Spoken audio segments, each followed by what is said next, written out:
to your left, please. Well, what an image. One that's bound to come up more than a few times during what is the longest election campaign in Canadian history. And guess what? It has only got 116 days left. But if you like close races, you've got to love the way this one is shaping up. Andrew and Chantal are here, and so this week our Canadian Press's Jennifer Ditchburn and our Ottawa Bureau Chief, Rob Russo. So you watched Dean Del Mastro in cuffs and leg irons. What do you make of that? I thought it was over the top. I mean, Dean Del Mastro is not everyone's cup of tea, and what he's been convicted of is a serious offense. I think he probably deserves to do jail time. Did he deserve to be humiliated in that fashion, very publicly, leg irons as if he was some kind of violent person? I think it was really over the top. I certainly can't remember seeing anything like that in terms of our past MPs who've done things wrong and been convicted and gone to jail. Leg irons. Chantal. I was also uncomfortable with the way that this happened, but I also thought what a vignette for a government that came in promising to clean up the system to end the decade with an image like that. And the other thought that struck me was if we did not have fixed election dates, we would not be having an election early in the fall. We would either have had it last fall after the Ottawa shooting, or we would be having it later. Just really the beginning of the big campaign. You got these pictures, and then you're going to see the former chief of staff in the witness box of the Duffy trial on charges, not him, but answering to charges of possible bribery. Jennifer, what'd you make of this today? I think it's the list that is the problem. So you mentioned Dean Del Mastro, Nigel Wright, Mike Duffy, Pamela Wallin, Bruce Carson, Patrick Brazo, Solly Zeidel. I have to write them down because Peter Panashaway, Arthur Porter, and that's not the whole list. So people that the Prime Minister's had to distance himself from because of the political embarrassment. And I think so. It's not just Dean Del Mastro; it's all these people over the last 9 years. Rob? Yeah, I think if we go to one of my political gurus, Homer Simpson, and we think of him in the nuclear plant, and there's that sign up on the wall that says, one day without an accident, and the next thing you know, somebody becomes radioactive. It looks like somebody's becoming radioactive all of the time. Smacks of end of the regime. Today it was Mr. Del Mastro reminding people of some of the ethical problems the government's had. Last week was Senator Don Meredith. The week before, it was Senators Housakos and Carignan who were forced to pay back. It's just every time this government thinks it's going to put something behind them, it doesn't get the chance to do that. Somebody else lights up. Let's go through a kind of checklist on what we're looking at as this campaign really launches. And I know we've said this a number of times this year already that the campaign has started. But it really does seem like it has. And there's a debate coming up within a month, and an election not till October 19th. Who's the most election ready of the parties? I mean, when you look at what they're doing, who's most election ready? Chantal? I think they're all more election ready at this point than under the old system. So looking at the NDP, the Liberals, the Conservatives, I think they know how they're going to roll it out once it really gets started. I think none of them is really ready for where they are in the polls at this juncture. And that includes the NDP that is up ahead and suddenly is under greater scrutiny. You mentioned polls, and we keep saying we're not going to talk about polls, but this point is interesting because it is 116 days. One party clearly seems to have a lead. Nobody's disputing that now. None of the parties seem to be disputing it. But keep in mind the things that can happen in 116 days. Look at this. This is a 2008 campaign. You look at the numbers in terms of where it was with 116 days to go, like today on this one, and the final results. A shift for the Tories of 4 points going up, +4. You have the Liberals down 4.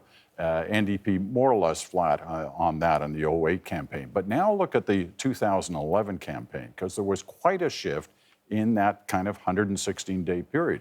You got the Conservatives going up almost 5 points, which made the difference for them, got them their majority. Liberals dropping 9 points. Look at the NDP number. Jack Layton up 15 points in those final months. Got the momentum happened for the NDP. So, it's a good reminder for all of us to be careful about whatever we seem to judge in terms of the polls we see. Sure, and if you looked back 116 days from now, you'd find very different poll results than we have now. That's There's right. a lot of volatility, particularly between NDP and Liberal voters.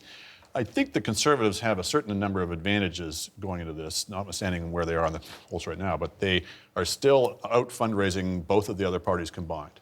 They have the advantages of incumbency in terms of being able to run government ads, to announce government spending programs, to control the agenda with policy announcements. And they have, they seem to have driven or tailored the election debates to some extent to their design. They can't obviously control that, but they're going to be very different election debates than we've had in the past in ways that presumably they thought would be to some extent either to their advantage or lessening the disadvantage of incumbency. So, if you're talking about who's most election ready, I think in those ways they are. All right, let's say, part of any campaign is taking certain risks. Who's taken the biggest risk so far, whether it's a leader or a party? Jennifer? I'm going to answer that by saying who I think took the least amount of risk, and I think that's the Conservatives. If you look back, I think we were talking about it on this panel, the last cabinet shuffle, he really didn't take any risk at all. He kept the usual suspects in the same jobs mostly. He didn't promote women, for example, to any of the high, the upper echelons of cabinet. Some of the sort of fresher-faced people in the caucus remained in sort of more junior portfolios. So I think in that sense, Stephen Harper, a year later, maybe he's looking back and all these people that he chose, Peter MacKay, John Baird, James Moore, they've gone or they've been demoted, Julian Fantino, that team. And I think you wrote a really good column just on that particular point that, that cabinet that he made back then, now it's looking a little bit stale. So in some ways, taking the biggest risk by taking no risk, right? Right. Ron? I think Justin Trudeau and the Liberals were trying not to take risks for a while they were hitting the polls. They were running a bubble campaign and trying to low-bridge them. I think they've read the polls, even though they might change over the next little while, and they've clearly changed their tactics. There's a tacit admission that things are not going the way that they'd hoped for at this point. And he was elusive for a little while, and all of a sudden, the policy's coming out. He's doing lengthy sit-down interviews. We were trying to get him for a while on the House and at Power and Politics in Ottawa. Now he's available to us twice in a span of a week. That's a tacit admission that things aren't going well, and he needs to take some risks now, and he's taking them by exposing himself during these interviews and taking some stands that the Conservatives are using to quickly cut internet ads and trying to take advantage of. Chantal? Well, it's interesting that up to a point, the NDP has been taking the risk of making itself more user-friendly and less risky. While the Liberals, because they are trying to get votes off the NDP, have taken risks, and you would argue they've taken the most risks by saying they would raise the income tax of wealthier Canadians, that they would cancel some of the benefits, that they would change the electoral system between this election and the next. Those are all risks. Whether it pays off is another issue, but I think it speaks to the changed dynamics of the spring. Yes, there's a movement in the poll, but there is a sense that there's been a more fundamental shift in the polls than the Liberals imagined. And so they have been taking risks. Jennifer mentioned some of the cabinet ministers who aren't running again. There are a number of incumbents, in fact, 54 in total, who will not be running in this next campaign, whether they're Conservatives, NDP, or Liberals. We're going to roll them here. Beside me, as we talk about this, there's so many of them, we can't talk about each of them, but that represents about 1/6 of the current Parliament in terms of MPs who won't run again. Most of them are Conservatives, about half, a little more than half, are Conservatives. Of all those members of Parliament who have decided not to go again, whose departure is perhaps the most significant? Andrew? I think I would say John Baird. I mean, I think he was the biggest hitter of the cabinet ministers who've decided not to run again. Potential leadership aspirant. People kind of go back and forth on whether he would ever run or not, but certainly of that caliber. And the way in which he left, of course, was very strange, not even telling Harper ahead of time. I think that gave you certainly a sign of some of the unease, if not disquiet, within that Liberal, that Conservative cabinet. I think that was the most impactful. Jennifer? Mm-hmm. I'd say a group. I'm going to cheat here a little bit. But so John Baird, James Moore, and Shelley Glover. If I look at that group, they're the sort of moderates in the cabinet, pro-choice, pro-gay marriage. Some of them voted back in the day. They're not the social conservatives. And so I think that represents quite a loss for the Harper team and the Harper cabinet. There's nothing wrong with being surrounded by social conservatives, but if you want to hold on to that element of the population that gave you a vote the last time around, I think that you need some of those people around you, and they've gone on. That said, Rob? I think the biggest surprise was James Moore. I think that John Baird was looking at his future. People knew that he was weighing things, and I think Andrew's right. I think there are people who are going to be nudging him back into leadership. I don't think he's done necessarily with politics. James Moore's announcement seemed to be completely unplanned. If you look at what the Prime Minister has said after some of these ministers have departed, his reactions have varied, but he said generally nice things. With Minister Baird, he got a statement. I think he might not have been happy about having you tell the Prime Minister that Baird was resigning. Peter MacKay got a trip. The Prime Minister went to visit him. Absolute silence when Moore decided he was going to step away. Moore was in Ottawa. There was no press conference. It was clearly rushed. It wasn't in any way orchestrated. I think there are still some unanswered questions there, and I think that was a surprise to a lot of people who thought that he was going to be the one who was going to pick up the progressive conservative mantle of the party. Right now, everybody thinks it's Jason Kenney's party. Leadership politics, always a part of party politics. People are talking about this being the Prime Minister's last election. Right now, it's Jason Kenney's party. People were looking to James Moore, and he's suddenly not there. I was struck by this group leaving, the accumulation of them, but also the fact that they were people that Stephen Harper really needed in strategic regions. I was in Halifax about a week before Peter MacKay announced that he retired. He was the only person that was conservative about whom I heard anything positive, and possibly the only one who was sure to win a seat. The same goes for Moore in British Columbia. I don't know if he would have kept his seat, but it would have been important to have someone like that face off against the NDP and the Liberals in that province. John Baird in Ontario, Jim Flaherty, when he was around, they were all the happier face of the government. And when Stephen Harper merged those two parties, he needed the not social conservative Tories to bring that vote over to him. These voters that they need to bring back that are not there in the polls probably voted for Jean Chrétien and Paul Martin at some point, and then voted for Stephen Harper and gave him a majority. People like that reassured them. And so many of them have gone that now you're left saying, well, there's Jason Kenney. I'm not sure that works. And again, it reinforces both this image and reality that you have Harper and a dwindling band of loyalists around him. That it's not the Conservative Party anymore, it's the Harper Party. You know, there is this theory that some of these departures were designed to try to send a message to Stephen Harper. Does anybody buy into that theory?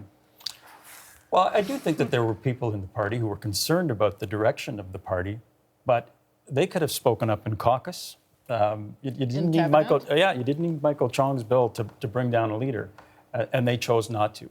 He has an absolute grip on the party apparatus, such as it is. It's not much of a party. It's really just a few people in between elections at 55 Metcalfe, and he has an absolute grip. And they're running ads featuring him. You look at the approval numbers.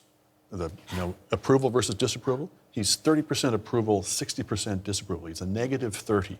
And Mulcair is a positive 30, and Justin Trudeau's kind of a 50-50. And their campaign is all, as you say, built around him. It's extraordinary. Yes, and remember when Jean Chrétien ran in his last campaign in Quebec? He obviously doesn't like No, you're getting a call, but when he ran his last campaign in Quebec in particular, he had all these commercials with Paul Martin next to him, right?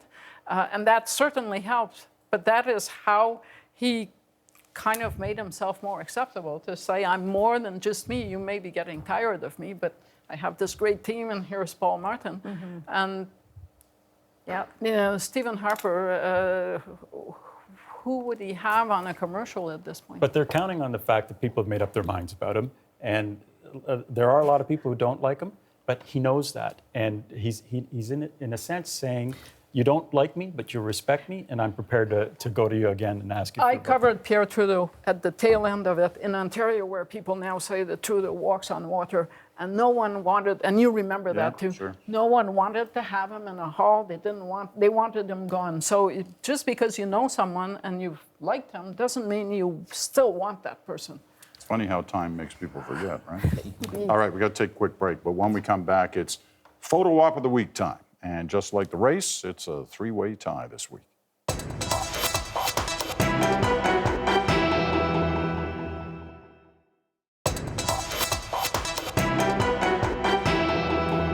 And if you're wondering, Rex is away this week. That's why we get the extra few minutes. Andrew, Chantal, Jennifer Ditchburn, and Rob Russo are all here tonight. Photo ops of the week, and they're all at it now, so here they are, starting with Stephen Harper. He had this picture taken at 24 Sussex, hosting a dinner for Ramadan with a number of Muslim leaders in attendance. And here we go with Justin Trudeau taking a selfie, right, in a barber shop in Aurora, Ontario. And finally, Tom O'Care has a beer at a microbrewery in Quebec City on Tuesday. You know, what we'll do for votes, right? Okay, what race are you going to be watching most closely as we get into this? It could be a riding, could be a region. Jennifer. Greater Toronto area. And if you see me in Mississauga or Brampton, you can come and tell me how you're going to vote. But and why? Because, I mean, the Conservatives really won Ontario the last election. It wasn't just about vote splitting. They really won it. Are they going to hold on to the ethnic communities that they managed to win over? Is there going to continue to be some vote splitting between the Liberals and the NDP in some of these key ridings the next time around? I'm interested in the GTA and what's going to happen around here. Rob. I think that's right. I think if you look at where the Conservative power base is traditionally, it's Western Canada. Quebec now belongs to the NDP. Atlantic Canada belongs to the Liberals. So you win your election really in Ontario. That's how the Conservatives won their majority the last time. And I'll give you a riding to watch, and that's Vaughan, where Julian Fantino has had some trouble as a minister. That's traditionally a Liberal stronghold. They've taken it the last couple of times. Let's see if they can hold on to it this time. Watch that one. Andrew. British Columbia, partly for the reasons that Rob's saying, that Atlantic Canada and Quebec and the prairies, you kind of know who's going to be in the lead there. There'll be a lot of split votes, a lot of interesting ridings in Ontario, but I think it's going to be so close that it's in British Columbia that we're going to finally find out on election night who has the most seats. Finally going to see that, right? Yeah. I always say that's going to happen. I guess it was 72, really, the last time it really came down to BC. Chantal. I'll rent a van with Jennifer for the Ontario thing, but I'll just remind people that at this juncture last time, we all set aside Quebec as a done deal for the Bloc Québécois. Nothing was going to happen there. And we all made plans to cover, you know, I was going to spend a lot of time in Ontario and Western Canada. I ended up spending most of the time in Montreal because that is where the biggest surprise actually materialized. And you were one of the first to notice that it was happening. I lived there, thank God. So what's going to be the surprise this time? Yes, we expect the same kind of insight on the return of the Bloc. Okay, we'll see. No, I didn't predict You didn't say that. I didn't predict that. We'll wait to see it. All right. Lots of reasons for special ad issues this summer, an early August debate, Nigel Wright's testimony, the Duffy trial, and all those things we can't predict, but are sure are going to happen anyway. So expect to see us more than a few times in the summer as well.